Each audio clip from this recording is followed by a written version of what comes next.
एकदा जिवलग मित्रांनी ठरवलं की या रविवारी आपण सहलीला जाऊया. सगळे उत्साहामध्ये होते. कोणी डोंगर सुचवला, कोणी समुद्र सुचवला, कोणी किल्ले सुचवले. आणि हे सगळं चर्चा झाल्यानंतर दोन मित्रांना काहीतरी काम निघालं. क्षणामध्ये वातावरण बदललं. त्यातला एक जण नेहमी असंच होतं, कोणाला वेळच नसतो. दुसरा देखील थोडा नाराज झाला. तेव्हा मित्रांमधला एक शांत स्वभावाचा जो मित्र होता त्याने काही सुचवलं. आपण सहलीसाठी भेटतो की मैत्रीसाठी?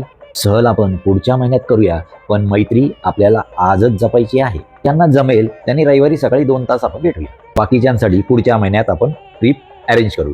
ते नाराज झाले. त्यांची समजूत काढण्यात आली. कोणीच आपल्याला टाळत नाही हे त्यांनी समजून घेतलं. त्या दिवशी मात्र मोठी सहल झाली नाही, पण त्या छोट्या भेटीमध्ये हसू, गप्पा, चहा यातून मैत्री अजून घट्ट झाली.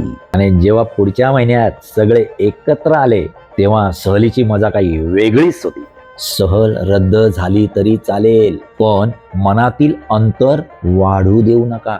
मैत्री टिकवण्यासाठी कधी कधी समजून घ्यावं लागतं आणि थोडं समजून सांगावं लागतं, आणि तेच खरं नातं मजबूत बनवतं. सुरेश, असेच माझी व्हिडिओ लाईक करा, शेअर करा आणि सबस्क्राईब करायला अजिबात विसरू नका.